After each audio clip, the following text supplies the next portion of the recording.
Hello, friends and fellow adventurers. Welcome to the MNmaxed podcast. We want to thank you for joining us, and you do so as we continue Bloodlords. As always, we'd like to invite you to come join our Discord, where you can hang out with us and other listeners of the show. And if you'd like to throw a little financial support our way, you can check out our Patreon. And a shout out to all of those at our Lich level and above. Rock Jedi, Wolf, Bloodless Slump, Thunder Mammoth, The Trevor Project, Das Chris, Fizzgig, AC Golder, Eric R, Ope Just Gonna Ski Right Past You There, Indie Link, Tawdry Monster, Mercutio, Angel Shadow Art, Cyrendon, The Necromancer Forever, Doc Holiday, Corey, Robert T, Jason K, Dicky Lopez, Bobson Dugnut, Ricky Ropebridge, Alex K, Toma Alaka, Frank L, Just Mike Works, Ross D, Argoon's Long Lost Elbow, Fig Tears, Zach S, Jimmy H, Mr. Turtle, Sleeve, Darren, Caleb W, Pickle, Mr. Grim, Fire Down, M54 Ewas, Jameson S, Eric R, plus 2 Salmon of Whacking, I'm Not a Robot, George F, Leo Hart, Hard, Witch Hunter, Jeremy D, Matthew M, Scott E, Progeny of Cuchulain, Liz Giggles, Calistria Specialty, Brandon K, Gringus Maximus, Andrew G, Ebon Flames, Booming Thunder, Henry, A School of Fish, Ice and Jam, and Chris W. Thank you all so much for your support. And now a recap of session 54. We're in the undermarket of the city of Hollow Flesh, an old abandoned temple to Osiris, now dilapidated and serving as a shelter for the homeless, who have been turned into undead. We go into a narrow hallway, and a pair of ambushers pop out and use good tactics against us. It takes a lot of running around and positioning, but we finally corner them one by one. Arius gets his mind sucked, but we take them down.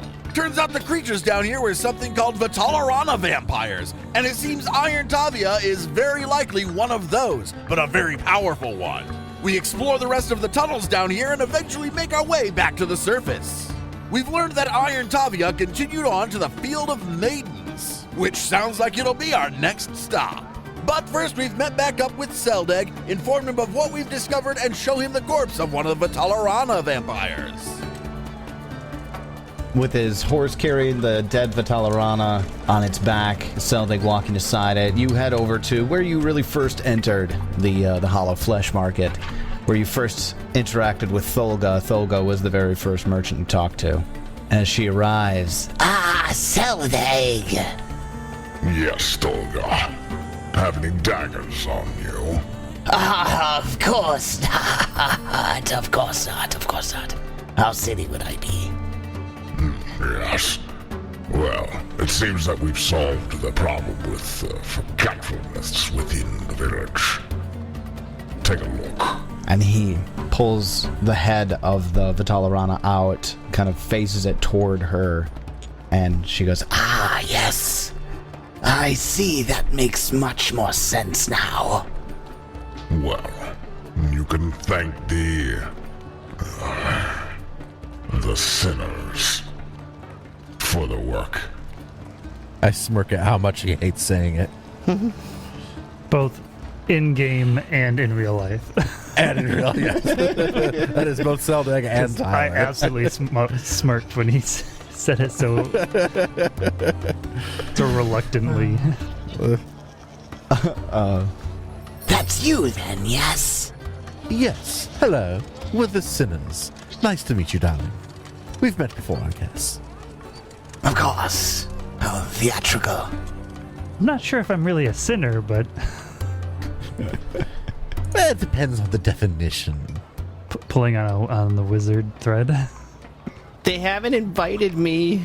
They haven't invited me to be a sinner. I don't sin. Do I really sin?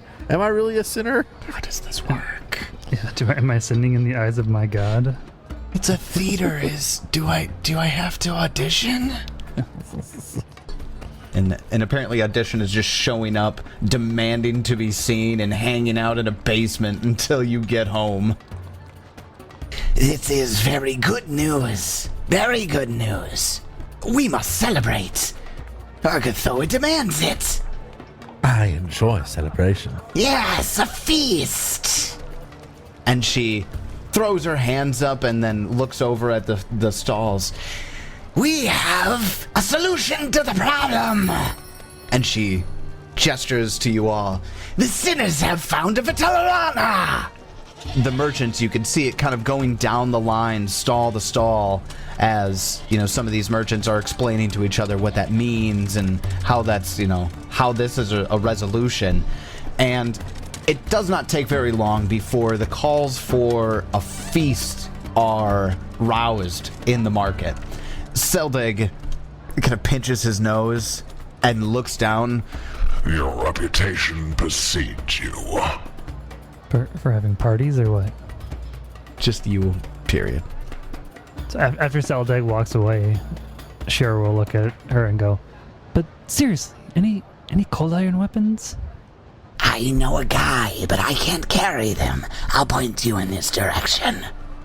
Also, we're already talking about gathering up some trade goods as a reward. Would it be more beneficial for you to receive those trade goods in bars of cold iron? Well, I guess that depends. Arius, would you want a cold iron weapon that we transfer your runes over to? I mean, it's not like it hurts your weapon. I gotta look up if I can. I assume I can transfer my emblazoned armament. I gotta see how long it takes, though. Oh, like if it takes like a week to transfer it, if you get a new something or other. That's what I'm wondering. Yeah, if there's some type of timeline here. Because I think if I lose Perdition, it takes like a week to get another one or something like that. I think mine's only like a day, but I just want to double check before I actually do anything. Oh fuck! It's 10 minutes. Yeah, I'll take a cold. If we can get a cold iron, Great sword. Great sword. fuck, do I use a great Yeah. sword? Yeah, if I can get a cold iron great sword, I'd definitely take it. Let's do it. I'm definitely gonna want to like carve Zerial's symbol into it. I guess that's the emblazoned part. There you go. That's probably the emblazoned part. That makes sense. Which is ironic as hell because Zuriel's symbol is an arm holding a greatsword that is emblazoned onto a greatsword being held by a skeletal arm. It's unholy symbolception. Just don't ask questions about it. Don't laugh at the it's not irony, is it? It's a skeletal What- arm. what is that? Holding the skeletal arm, holding the greatsword. Didn't you take that feat? I feel like there's a word for that. Reach! It's not irony. It's cold irony. Oh, we're on a roll. Everyone gets a hero point. Hell yeah, I'm taking it. Where the fuck did that go? Ted, just leave the call. Cold irony. You hated my cold Fuck irony you. joke that much? Fuck you. That's way better than some of the stuff That was Newt said, terrible. so- Oh shit, that's great. Terrible. Cold irony. Cut it. Get that out of there. It's one of his better ones. That doesn't mean it was good, though. I mean, you're not wrong. Being one of his better ones doesn't mean it was good. Let's see. Sounds like we're having a party. Fuck yeah, I love parties. I party like a madman. Having a party. I mean, obviously, Shara does. I suppose poisoning this place probably isn't the best idea, though. So I guess we'll. Like most of these people are already undead, though, right? Or is Most, it- but is not it- all. Yeah. Okay. So are we talking low grade, standard grade, high grade? What kind of grade cold iron are we talking here? I believe it boils down to the number of. It's like hardness, hit points, and stuff. I thought you could only do +1 striking and a property rune on a low grade, and then you need a standard grade to get the +2, and the next step up for striking and 2 other property runes. Maybe I'm wrong. I guess that's possible. Let me look in materials. It just says, but creating higher level items and more powerful magic runes with precious materials requires greater purity. It's crafting with precious materials. Low grade items can be used in the creation of magic items up to 8th level. They can hold runes up to 8th level. Standard grade items can be used to create magic items up to 15th level and hold runes up to 15th level. So if we get you a low grade cold iron longsword or a greatsword, you wouldn't be able to put runes higher than 8th level onto it. Which isn't much. Not That doesn't. much. I don't think that even gets you to a +2. I think that might be why I thought it was a +2, the +1, +2, and +3 as low, standard, high. Because level 8 would be like for armor would be a +1 resilient. Basic magic weapons. Yeah, +2 is a level 10 item. So it'd have to be at least standard grade to be even worth it. Which would be 880 gold. Yeah. You know how much gold I have on me? How much? 71. I can't even get like... I can barely afford the low grade. It's level 2. Yeah. How many bulk is your weapon? I think it's just 1. No, it's 2. 2 bulk. So it'd actually be more. So I can't even afford the low grade. Standard is 880 plus 88 gold pieces per bulk. But I mean, I guess if they're creating it for us. Yeah. So okay, that's actually where my work. That's how I'm gonna make this work. You're gonna give me like 1,000 gold worth of a weapon? You can get it at cost, which actually means that you could get 2 standard grade cold iron weapons. 350 gold worth of at cost cold iron weapons. Cost is 110 gold plus 11 per bulk. Correct. That's the crafting requirement. Yeah, that's going to be the reward for clearing out the Hollow Flesh Market's Vitalarana problem. I still can't afford it. We're not buying it. They're giving you They're 350 giving gold you're worth giving of it to me? goods. So basically, Yeah. they're giving you a The party gets 2 standard grade cold iron cold iron weapons. greatsword, You guys still talking about swords? and we'd be able to do either a Kama or a scythe for myself. I'd assume the Kama, because that's what I use primarily. That would be up to you, really. The scythe is only there for fun against low-level stuff that's really easy to hit. Or stuff that can't hit me even without my shield. So I would say the greatsword and the Kama. What about a parenthesis? So, is my greatsword now standard grade cold iron? That's Yes. what we're discussing. That's And what we're discussing. That's what we're gonna saying. I just want to confirm it before I That's switch what we're it, 'cause saying now is I- going to happen. Yours for sure, Yes. the greatsword.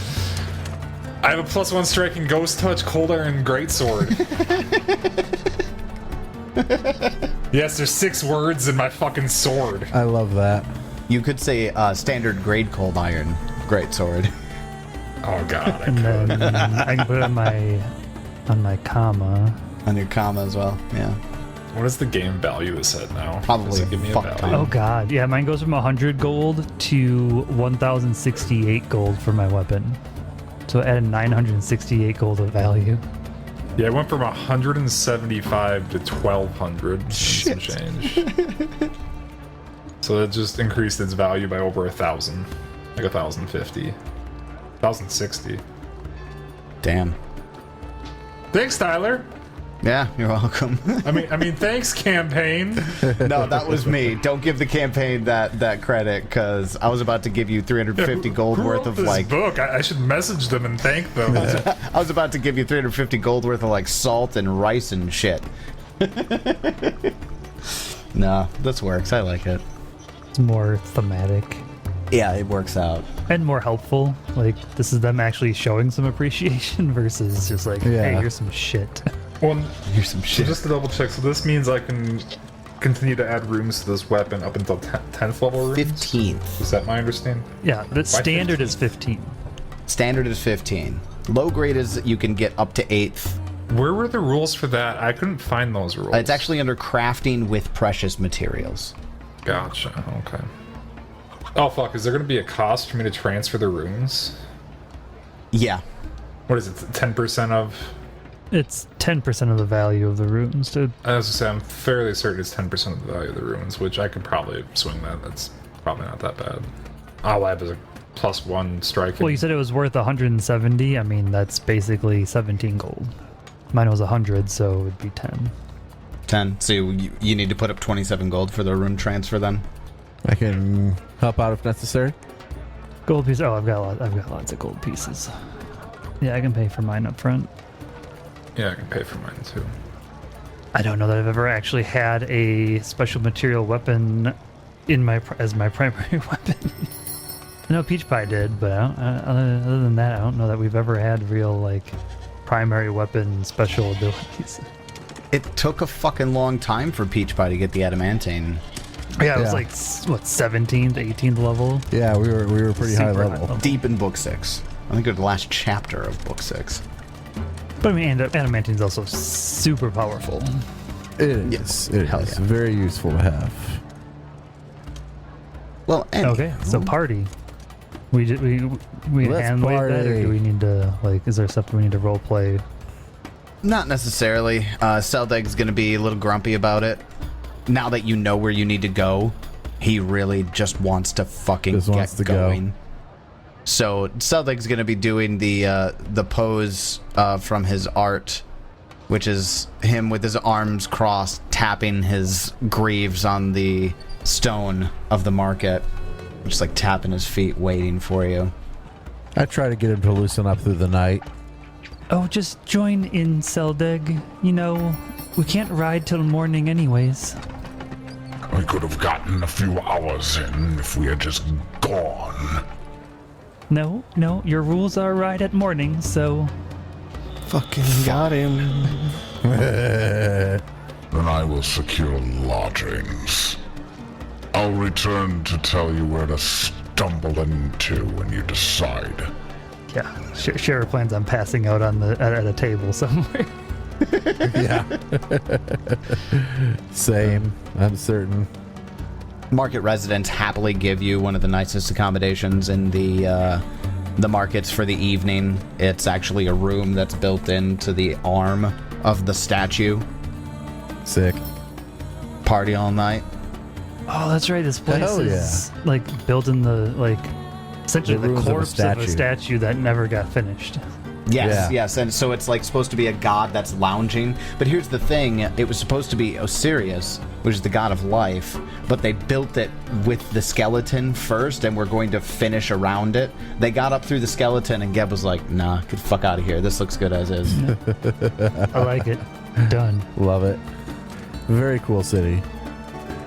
I forgot how ugly he is. Very ugly. Something's insanely ugly. Like, not even just like badass looking. He's just ugly. What type of creature is he again? He's a fucking grave knight. He's human. He only is once human. And he's rocking some like It looks like he's got like patched skin and stuff. So Teenage Mutant Ninja Turtle hair, villain hair on his helmet. Yeah, the spike mohawk. Seldig's been around for thousands of years. So in order for him to stay together, he needs a lot of stitching. So he doesn't look pretty anymore. it's just been like replaced skin after replaced skin. Oh yeah. What's the boat? The Greek boat was all replaced. All the wood was replaced. Is it still the same boat? Is that Odysseus's boat? The ship of Theseus. Theseus, that's what it is. The ship of the ship Theseus. of Theseus.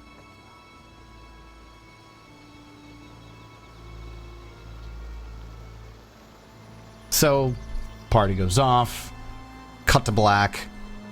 Cut to Zeldig's boots in people's side as he's trying to wake you up. Dawn, ride. I melted into Sundrinker. Yeah, Shara stumbles onto Perdition and assumes Perdition can handle it from there. Yeah. Didn't I take like Longstrider or something? You had a Or get wand a of wand of Longstrider. long. I think I got a wand of Longstrider. I thought you did. Hell yeah. You got something to make you go faster. Yeah, I got a wand of Longstrider. Hell yeah. Last 8 hours. Let's do this. You put it up. Yeah. We ride for the field of maidens. Oh, like the name of the book. Ah, Yeah. he said it. Book name drop. I mean, it's been dropped a few times now, but yeah. That's true. When? I haven't been listening. But this one, it was with gravitas. Yeah. So, getting to the Field of Maidens from the Hollow Flesh Market does not actually take all that long. You only have 2 days of travel. Excellent. You know, when you said perdition was going to get use in book 3, I thought you meant like I'd actually be able to ride it in combat, you douchebag. Not just you spend a week riding perdition. Congratulations. You're right. I am an asshole. Very funny. Oh, shit. Okay, alright. So, your days of travel go by relatively easily. You're starting to get your horse legs. You know, those of you who aren't quite as used to it. Kicks, you're still tender every time. You don't think you'll ever get used to it. However, you need to cross a little used road in Geb's southernmost region. You do cross a couple of moors and ridges. At the moment where you arrive at the Field of Maidens, it becomes clear that the name is what it is. This blasted moor that you're traveling on gives way to a lowland. And the lowland is populated by barren, thorny shrubs and twisted husks of weeds that rattle as they roll along the old dirt road. The sky is streaked with translucent cirrus clouds, and the ghost of the moon makes a slow ascent above the flat landscape. You're arriving at dusk. The arduous trek ends at the lip of a wide ridge, offering a breathtaking but macabre view. In the patchy field below, hundreds of stone statues contort in eerie, lifelike poses. One raises a shield above her head, her mouth frozen in a primal scream. Another was captured in the act of drawing back her bow to loose an arrow. Still more charge forth, weapons raised, and are displayed in the act of unsheathing blades. Two expressions repeat on their stone faces: rage and terror. The wind howls through the field, carrying the ghostly echoes of the warriors' cries. And you are now standing at the edge of a cliff overlooking the Field of Maidens. So dramatic. So, how dense is the Field of Maidens supposed to be? There are nearly 1,000 warriors spread throughout this field. Yeah, but it's huge. But how, it's how gigantic. big is the field? I mean, if you're looking at the map, it's huge. Like, You can't see the edge, the horizon, and you have a good vantage point. You're about 90 feet above the, ground floor of the Field of Maidens, right? Standing on this cliff up here. The landscape is really badlands, desert sort of landscape. So you've got random ridges and plateaus all over that are rocky in this landscape. It's a lot of sparse, hard grass with tumbleweeds. As far as how far back, you can actually see the end of the field from your vantage point. The horizon is filled with the stone statues. stretches as far as the eye can see. Yep. From where you're at, stone maidens as far as the eye can see. All right. Well, here we are at a gigantic field and no idea how to track down Iron Tavia. That the book is named after, so probably kind of important. Yes. But what I'm always like, it's massive and I have no idea how to try and track her down. I guess I'll make a survival check to see if it looks like anybody's come through here recently. Well, didn't the scratching say something about following a certain thing, or is that just about getting to the field? I was just getting to the field, really. Oh, okay. I wasn't sure, because it said something like, I suppose the iron followed the stone. That was just about getting here. It gets you to this general area. You have nothing that hones in while you're here. Not yet, at least. Seldig speaks up as you're overlooking the field. If I was still living, it would take my breath away. His Majesty's power is great. This is a testament to that. Best you remember it. I had no intention of forgetting. Quite the place, indeed. We need to search for a place to camp. But don't we want to try and track down and see if we can find tracks or anything? Or is it too late in the day?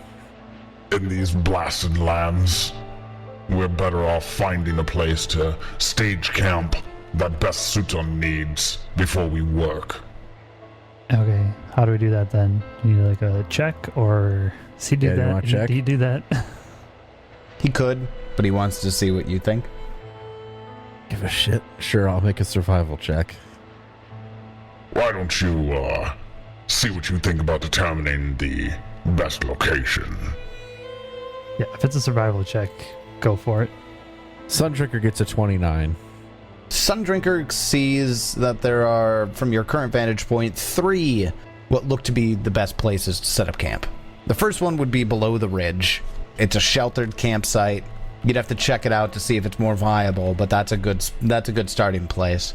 Sundrinker also spots that there is, out in the field, a circle where there are no maidens in this large circumference circle. That looks like it's clear to be able to just set up camp right there. It might be a little easier since it's kind of out further into the field of maidens to use it to investigate deeper. And finally, off to the east, I believe it is. Yeah, off to the east, you actually see the remains of an abandoned camp. I would say head towards the remains of the abandoned camp. I mean, it could certainly give us some clues. That circular one kind of makes me feel like maybe that was like the center of what happened here. And that could be a dangerous place to be in on its own. That's a fair point. Can certainly throw all 3 out to Seldag and see if he is impressed. See what he thinks. So when you bring them all up, would Sundrinker communicate it, or would Lucan?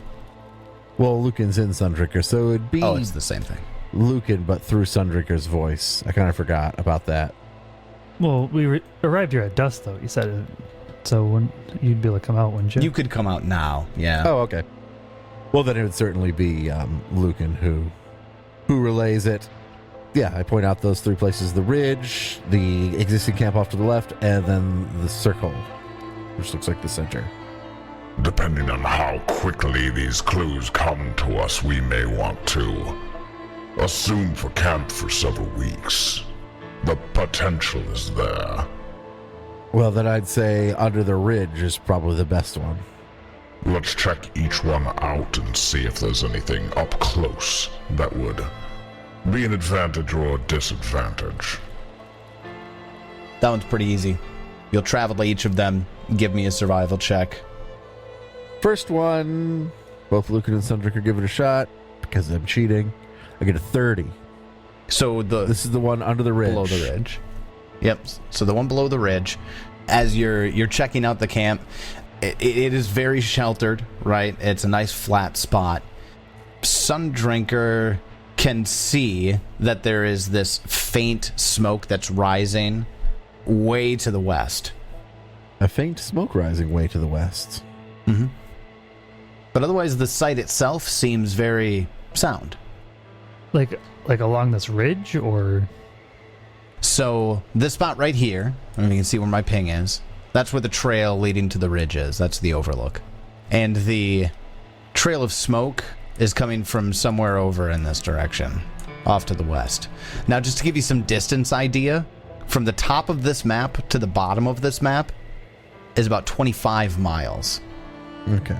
So, for example, from the below the ridge camp, which is right here, to the circle, which is out here, is about 4 miles.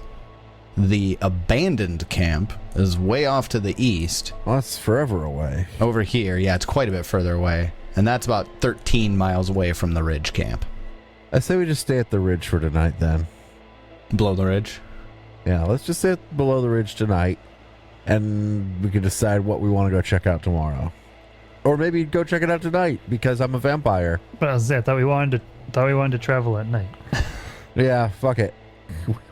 We go do it now. Fuck it. Switching do over it your now. sleep cycles right now? Yep, exactly. All right, let's go. I think the best way from here then would be to go to the east. It's a way away, but let's go see the abandoned camp. Yep. Okay, abandoned camp then. I feel like adding All the right. smoke is now a 4th place we might need to go to also. True. Now, this camp, completely abandoned. This camp was abandoned long ago, and there are 2 weathered but intact 4-person tents that stand amid rubble. A toppled pavilion tent is easy to put back up. And it looks like there's a fire pit that was raked over. But the ragged state of the tents indicates that this site hasn't been used in months. At least. Give me a survival check for this site. All right. And get a 29. Luke, and you think this site looks great. It's already got everything you need. I say that this site looks great. It's already got everything we need. Sundrinker can actually detect that this place is prone to earthquakes.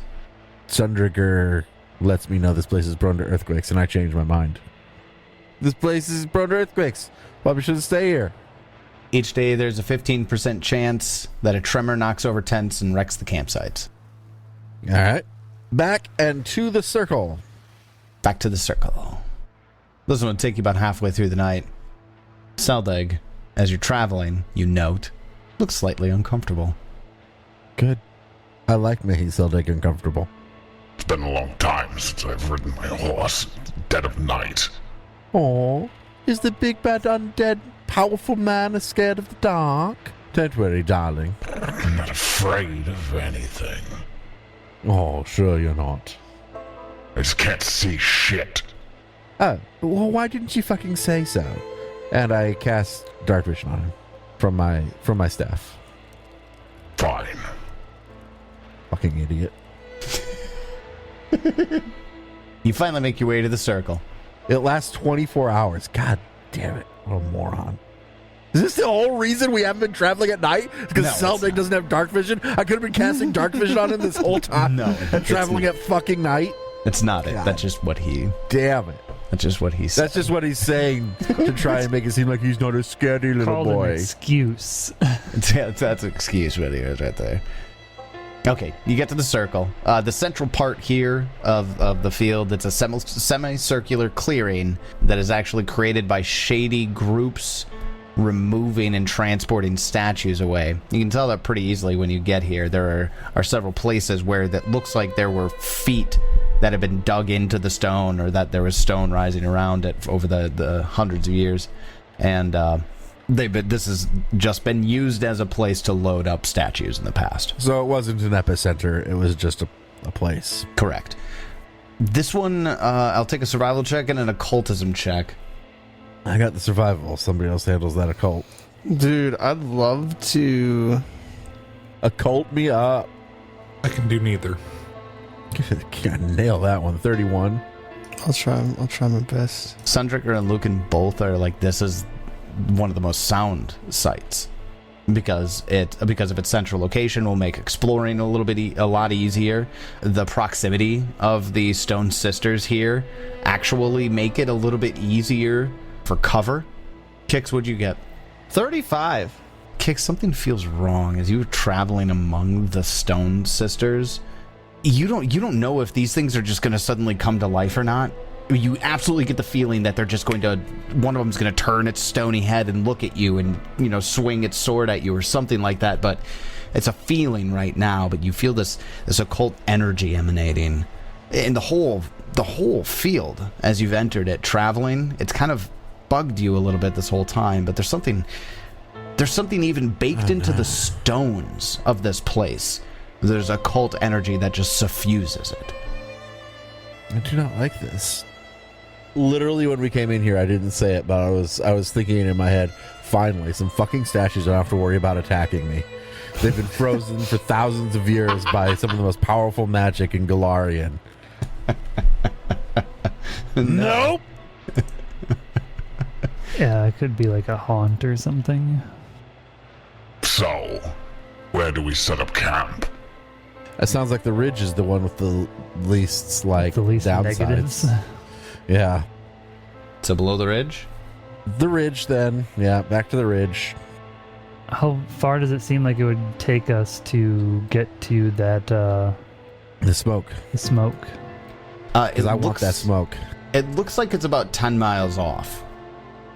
Well, if this is where we're gonna set up camp, then let's set up camp. And at this point, you guys have set up camp enough. This is more of a permanent fixture. Not permanent, more semi-permanent. Not an overnight thing. So Seldeg takes his time putting things up. Just as you're all getting the campsite set up, a blip, this magical shining, emanates from the air just above Seldeg's head. What is it? He looks at it, and the glowing mote of light gets bigger and smaller in rapid succession, almost like waves. Be gone with you. He waves away the light. He waves his hand, conjures his mount. And call the way again. The investigation is yours now. Excuse me, you're leaving? I don't know how long this business will keep me out of the field. But yes, I am leaving. Find out who else is here, and whether they might be allies or enemies. Most importantly, find out what brought Iron Tavia here.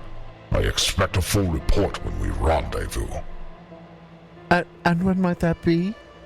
I do not know. Of course you don't. I fear that...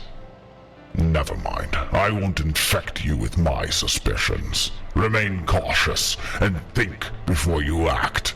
Without a solid strategic plan, you have nothing. Farewell. Best of luck. Well, if we're finished here, where should we meet you then? I'll find you. As he puts his heels into his mount and begins to travel up the switchback road, up the ridge, to the overlook, and he's gone. Well, you heard him. We don't have to worry about him until he finds us. How comforting. Well, shall we go check out the smoke, or shall we... When do we set up camp? Shall we rest or go check out the smoke? It's getting close to dawn after the travel out to the abandoned camp and back here. This has been a long day and night. I expect we should rest. I suppose so. Plus, you don't do so well in the day, Lucan. No, I don't really care for it.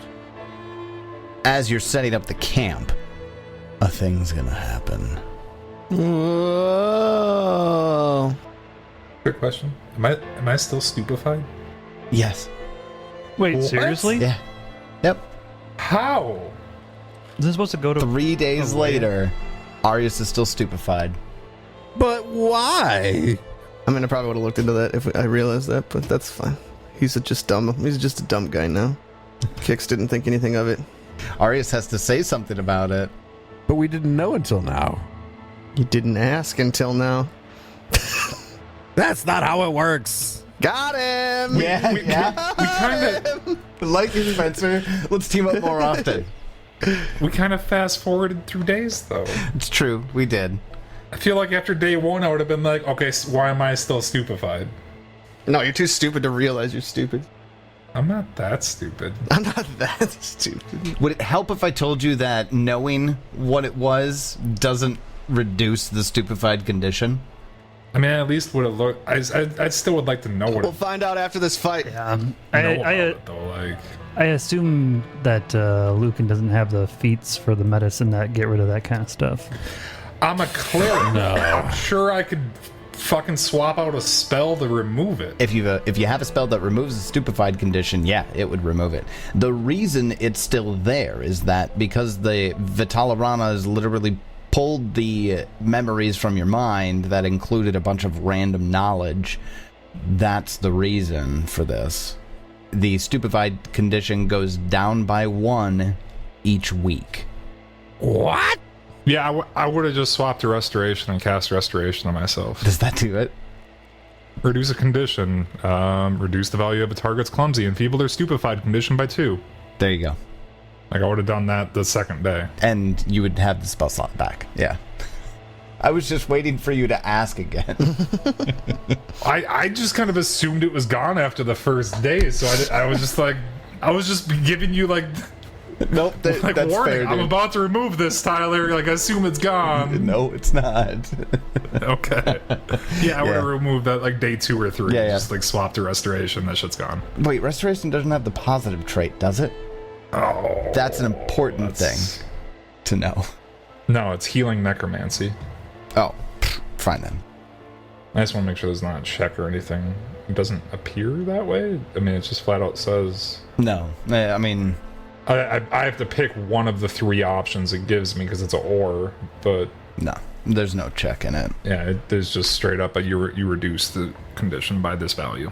Yeah, they made restoration so much shittier. It's still helpful in this fucking situation. It's much more circumstantial than it used to be. It's not good in combat as much anymore. Anyways, now that we're over that hump, the stone sisters that are around the camp, the stones ripple as though a swift breeze is rushed across them. Slowly, the statue's fingers begin to twitch and tighten the grip on their weapons. Their arms move as they roll their shoulders, as if easing a persistent stiffness of the muscles. And suddenly, a life-sized animated statue of a fierce warrior with the sheen of dark stone bars the way forward. Way forward from what? We're at our camp.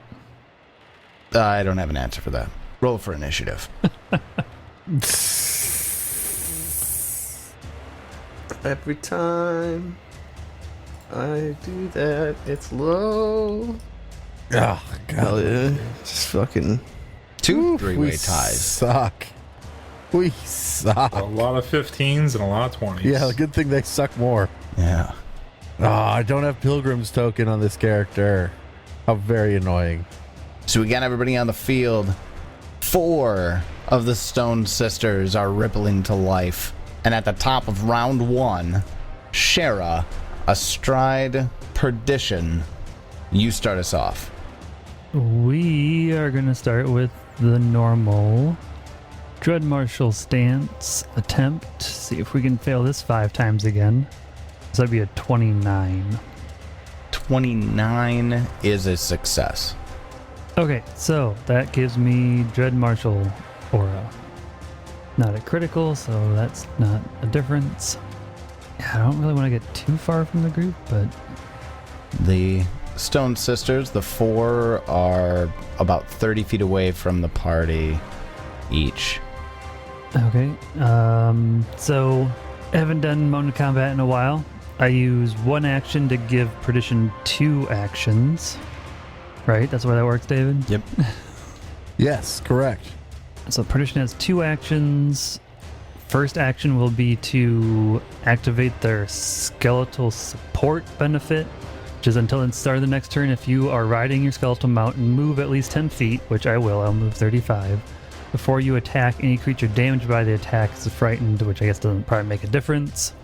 But they've got two abilities anyway, or 2 actions, so we'll activate that and then move 35 feet, which is its speed, to get up right next to this first unnamed creature. None of them have names. Okay. They're Stone Sisters. Their names don't matter. Third action, I will strike. And roll a 3 and get a 20 to hit. A 20 misses. And that's my turn.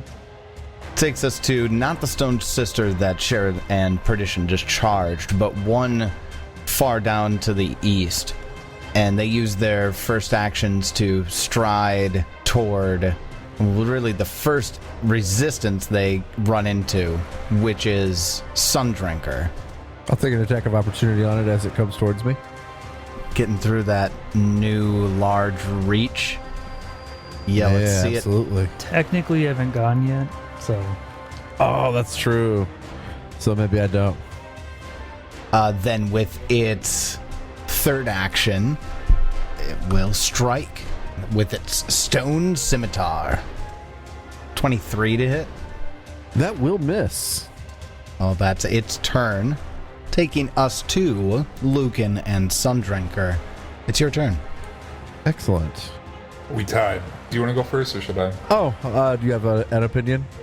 I mean, are you going to do anything that's going to benefit me? Because I'm probably going to get into flanking. Yeah, why don't you go get in flanking? Yeah, Arius, go first. Yeah. All right, I'll go first then. All right, I'll switch you around here real quick. I assumed you weren't going to move from your position and just wail on her. Speedy little Arius. Arius' first action is going to be to move over into flanking on the one that had approached Sundrinker. And second and third actions is a good old power attack. Real quick, before you roll that, it is going to get an attack of opportunity That bitch. as you move through its threatened squares. Yeah, I don't have a way around that. If I tried to, I'd need 35. God damn it, I'm 5 feet short of being able to... Thought you had 35 foot of movement. No, I'm 30. Wait, do I have 35? Oh, I got those shoes, didn't I? Those boots. Oh, fuck yeah. Yeah, I go around. So I go 35. All right. I forgot I had 35 feet of movement. I was like, oh, I have to provoke. Yeah, fuck you, Tyler. Yeah, okay, all right. I got 35 feet of movement. Let's get your power attack in there. Fuck. 34. And I'm flanking That is a critical hit. on a power attack. This is gonna Hell yeah. That's the potential. Question is, does it make a difference? Enjoy these dice. If they take critical damage, 52 damage, and they're flat-footed until the beginning of my next turn. And as you slice the greatsword across the stone sister, cracks spider web throughout her form. She took 47 of that 52 damage. Nice. All right, that's my turn. Hell yeah. That then will take us to Lucan and Sundrinker. Excellent. Now, I don't know if these are going to count as constructs. Are they going to be immune to magic? I don't know. Make a But we're knowledge going to find out. Nah, I'd rather just cast spells on them and see what happens. I am going to spend one action casting Boost Eidolon. My first action will be to cast Boost Eidolon. Or do I want to do Protect Companion? I want to do Boost Eidolon because I want to see you succeed. All right. Boost Eidolon. And then as a free action, I will do Extend Boost, spending a focus point, and I make a nature check.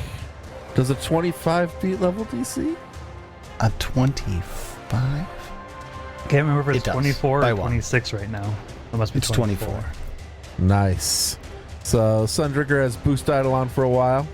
Actions 2 and 3, we will act together and cast Electric Arc on the one to the north and the one that Arius just messed up. All right. Reflex saves, please, maybe. Well, we have two failures with a 21 and a 19. Excellent. We'll see if it even matters. That's 14 electric damage to each of them, maybe. I love the way you do that. The electricity courses through the little cracks that are spidered throughout these stone statues that are attacking you. Yes, they take all of that damage. Excellent. Then with Sundringer's single action from Act Together, they will bludgeoning strike the one we're flanking with Arius. And get a 33 to hit. That is a critical hit. Critical. Not great rolls. 31 damage. Bludgeoning. That is more than enough. 14 damage breaks this thing into pieces as the electricity is cascading through all the cracks that Arius made with the greatsword. It crumbles into chunks of stone. It's destroyed. Excellent. That's my turn. Nice turn. It was. This is going to take us over to one of the stone sisters nearby, Shara. Moving around one of the unanimated stone sisters, moves in to flank Shara I'll take my attack of opportunity now. on top of Perdition. Yet now that will, that you'll get.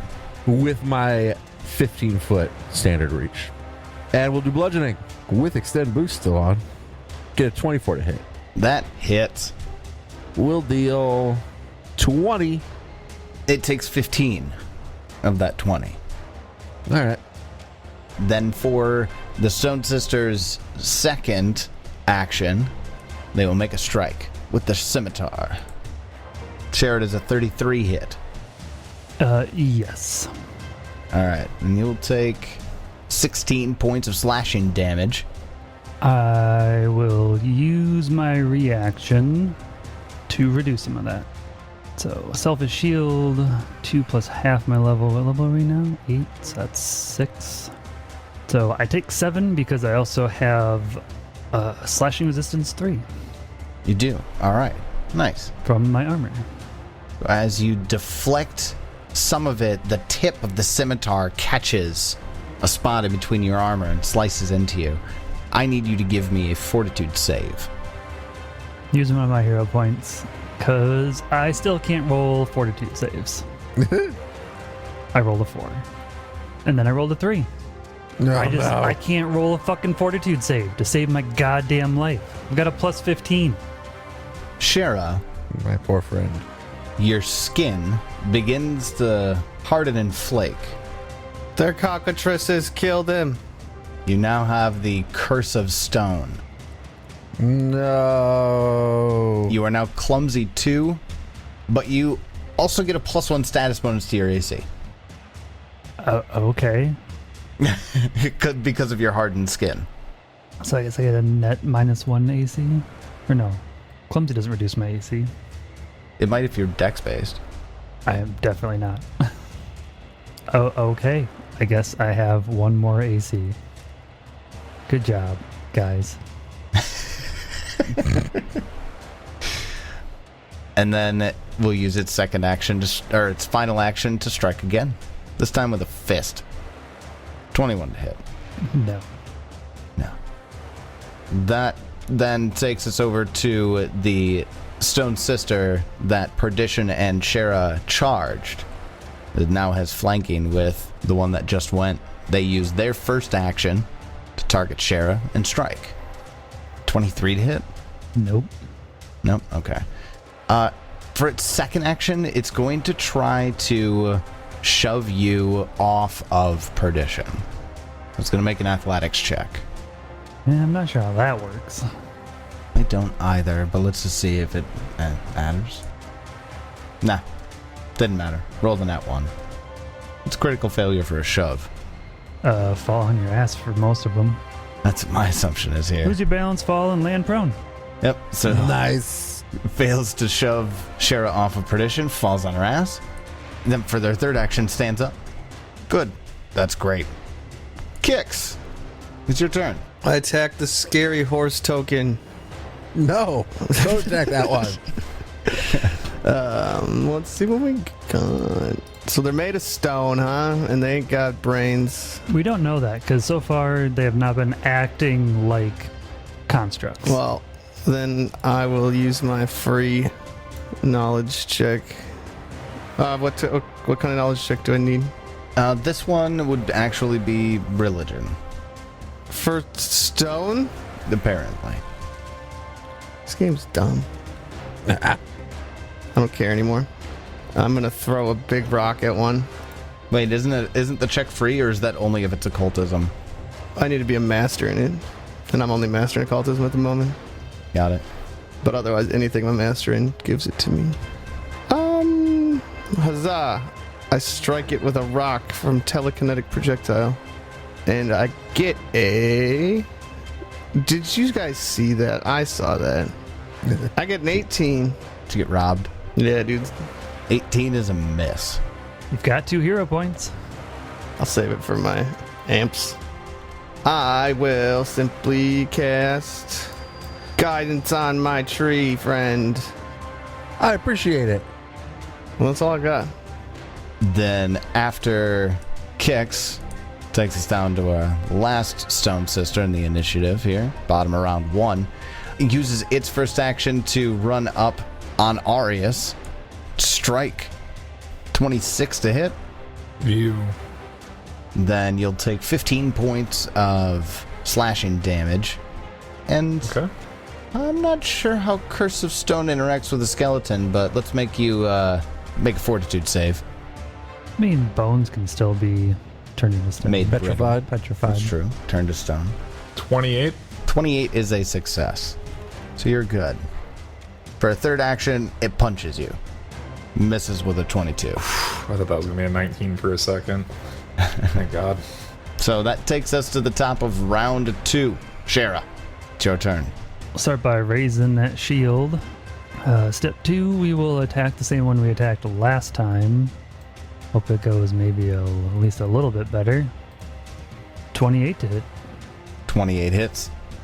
We will deal it up to 14 damage. End up being 9. Trying to remember if I had any other things to do. I don't think so. So we will just attack a second time. Could give Perdition an action and have Perdition attack at their highest map. Or you could roll well. No, No, that it doesn't work like that that. way. It doesn't work that way? Oh, that's right. That's right. Nope. Yeah. We found that out. Not for the companions. That's right. Yeah, companions follow your map.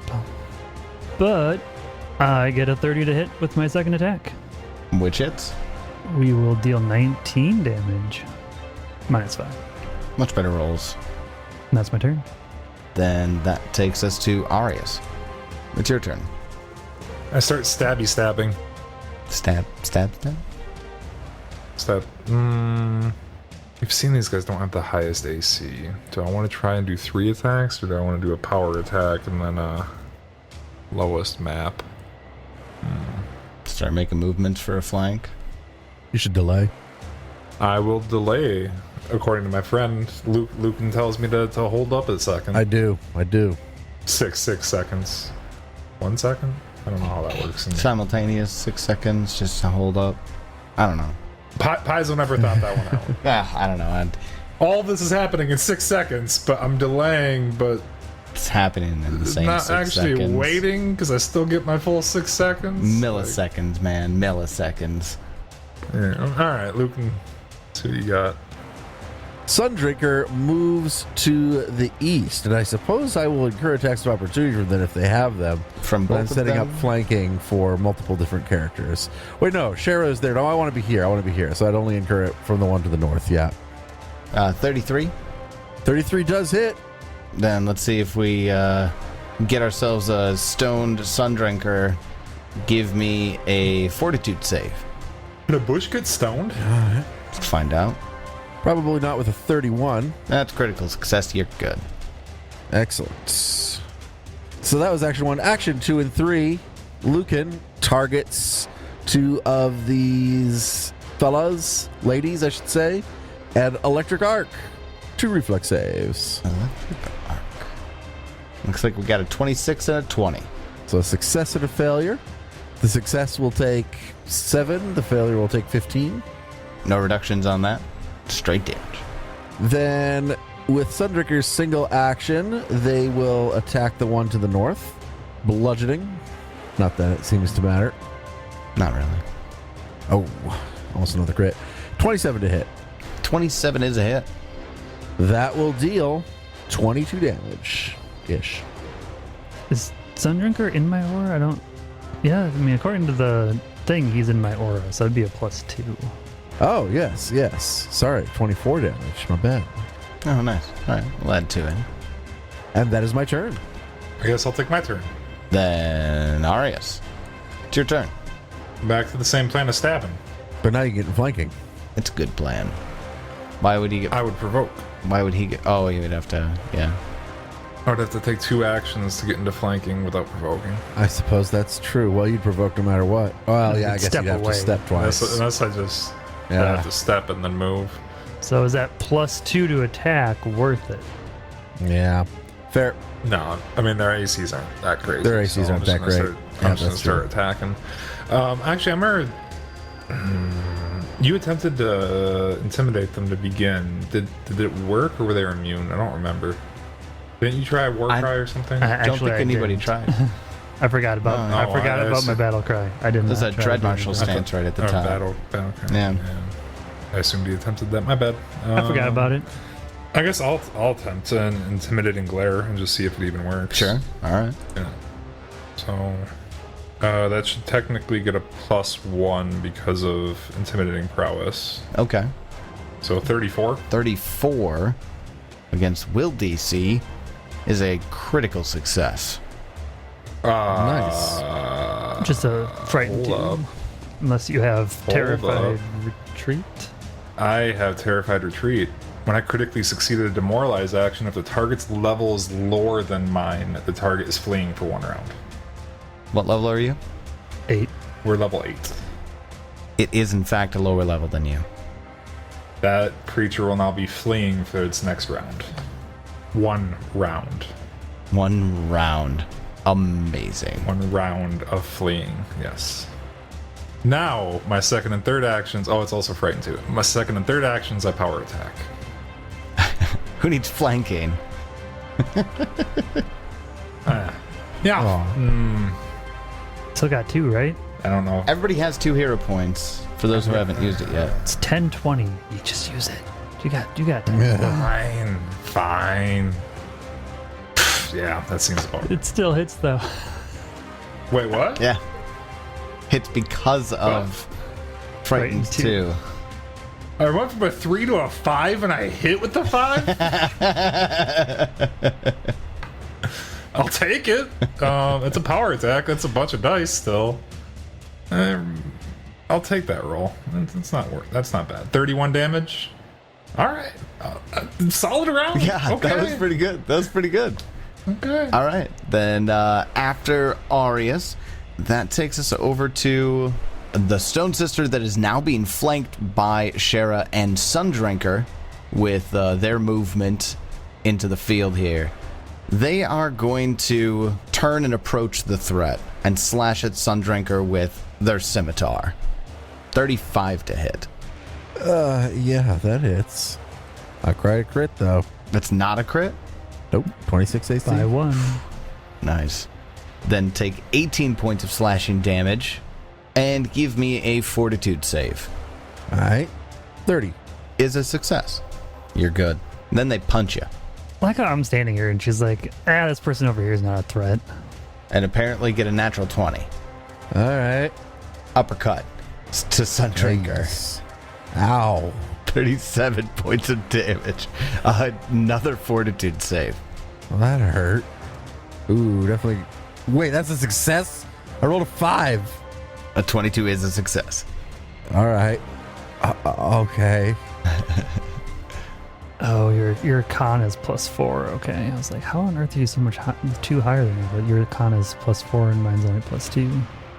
Tank isn't very tanky. With her third action, she's going to take a step getting out of that flanking position between Shara and Sundrinker, but also out of the friendly flanking that they just had. So that one is going to step around and instead flank and target Perdition. They're just out of my range for an attack of opportunity. 20 to hit, Perdition? They're attacking Perdition? Yeah, Perdition. No, that misses. Then they're going to throw a punch at Perdition. 31. Yeah, that hits. Then Perdition will take 16 points of damage and will also need to give me a fortitude save. You're making this harder on me, Tyler. Okay, let's see. Perdition. Fortitude save. Maybe Perdition can roll fortitude saves. Yeah, he likes killing companions. Watch out. 24. Is a success. Nice. 24 is a success. Well, then that's its turn, taking us over to Kix. It's your turn. Let's unleash Psyche, and then oh yeah, we still got this one. We'll attempt to strike at the one to the right of Perdition. Yeah, I didn't want to say your name and mess it up again, so I just said Perdition. I'm gonna use Amp Telekinetic Projectile on there. I got a 32. A 32 hits. 28 damage. 28. Wham. Gets reduced down to 23, but that's a solid hit. Okay. Let's. Have you used an attack of opportunity, Shara? I don't think Shara has it. I have not. Do you have attack of opportunity? No, but he can just give me an attack. I meant reaction, yeah. Oh, got it. Yeah. Sorry. I'll use Amp Message as well on Shara. Okay, and I can attack anybody. You can attack anybody in your range, I suppose. All right, and then I will attack this one that I have been attacking, and get a 36 to hit. Nice. Yeah, kill that is near death. a critical hit. And if it can be frightened, it is frightened. Well, it would be. It could be. But It did be. it's not going to matter when... How did you attack the one that you're not next to? Oh, because you're on the horse? I can attack anything that is connected to my horse. Oh, so you wouldn't attack the one okay. that wasn't near death. Okay. Correct. Yeah, I got that. Yeah. Yeah, I did the correct one. I attacked the one that I had been attacking. Which actually puts both of them down into the red. Deep into the red. One's an orange. Yeah, I'd say more orange for that one. Yeah, it's true. That particular one. But it should be frightened also. Good strike, Kicks. Thanks. From a horse. All right, well, that takes us to the bottom of round 2. This stone sister does one thing, and it flees. It flees, it hits the, ridge wall as it flees, and then it continues fleeing farther. Well, I get an attack of opportunity on it. Oh, absolutely. Same. Oh, I'm so close to keeping that 17. I'm sure that would have been a crit too. 24 to hit. 24 hits. I'm back to rolling like shit. 31 from my hit. 31 hits. You get +2. 17 damage. Arius the 13. That stone sister is very deep in the orange, I guess. Badly injured. Now, I'm going to go ahead and, at the top of round 3, before Shara takes her turn, you've noticed now, as you've been fighting these stone sisters, the cracks in the skin actually are bleeding. Interesting.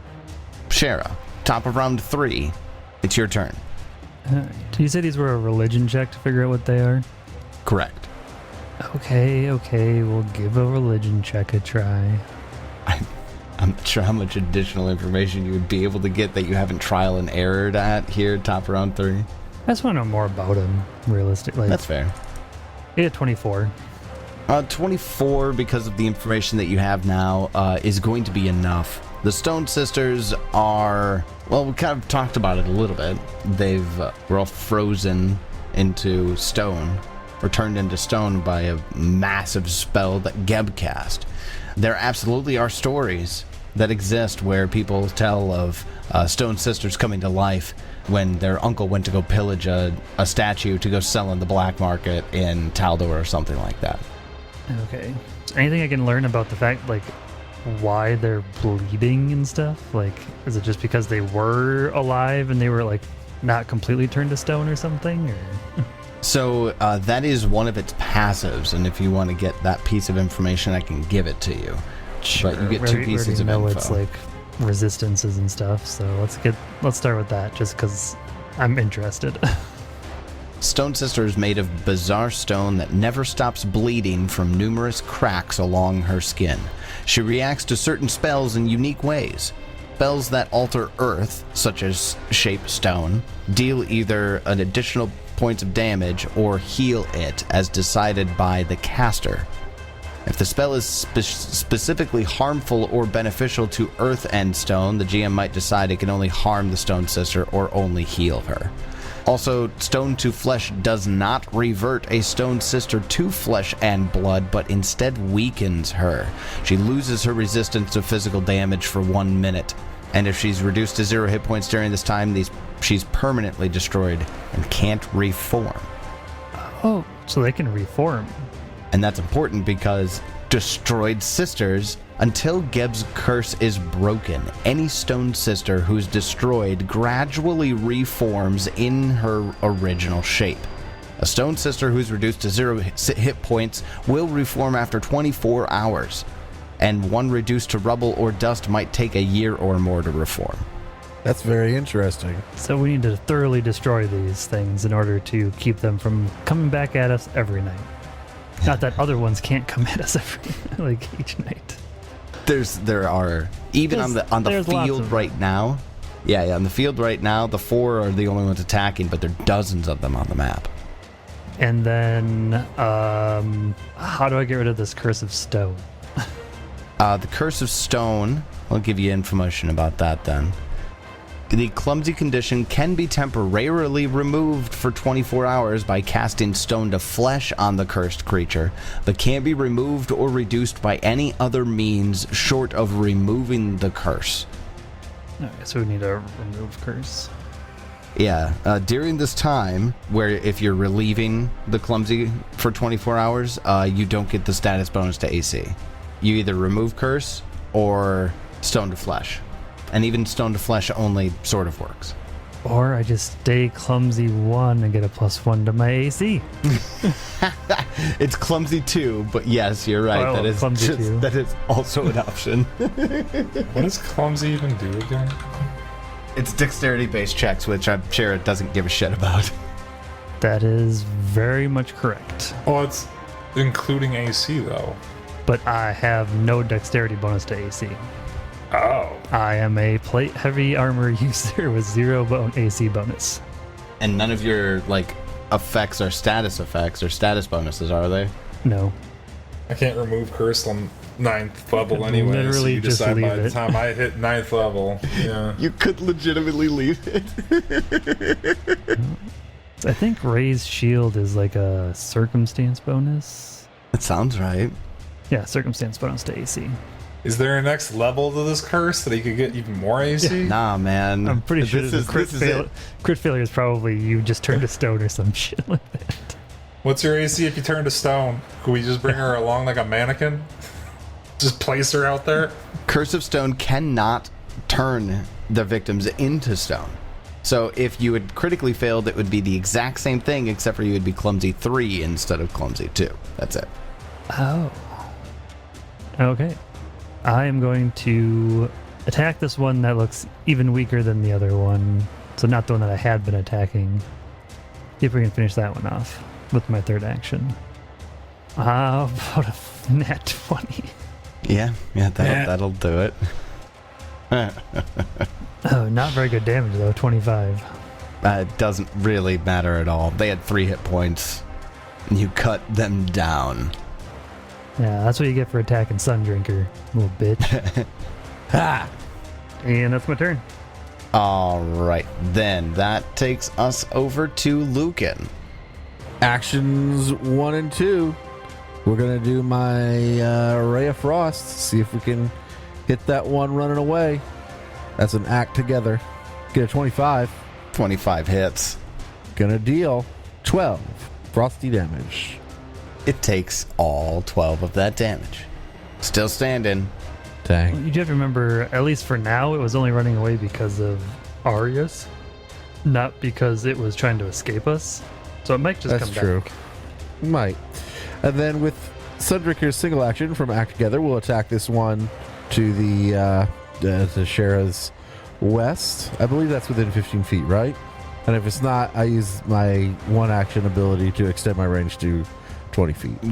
Your range is normally 15? Yes. Yeah, that fits. Yeah, because weapons go off of 3 squares, right? Yeah, Right. Perdition would give some cover here, I think. Look at that, I missed. I used one of my 2 hero points. Oh, all right. Yeah, I'm in between, so technically I have lesser cover. How about a 34? That's a critical hit. Well, not very good rolls, but 28 damage. 28 is enough. And I have 1 action left to do nothing. I'm really hurt. I could battle medicine myself, but this is almost over, so I don't. I'll wait. Pass. Yeah, I'll just pass that third action. All right. Arius, it's your turn. Don't run from me! And I chase after them. Says the guy that made it run. All I did was stare at it. I used 2 actions to run after it, third action to take a swing. Do I hero point and see if I can crit it? Oh, God. I think you're going to kill it either way. You're probably going to kill it. It's near death anyways. I'm with my. Jeez. Okay, that's not. I was going to say that could have been a bad roll. 22 damage. That was also enough to finish the last of the moving Stone Sisters. Congratulations.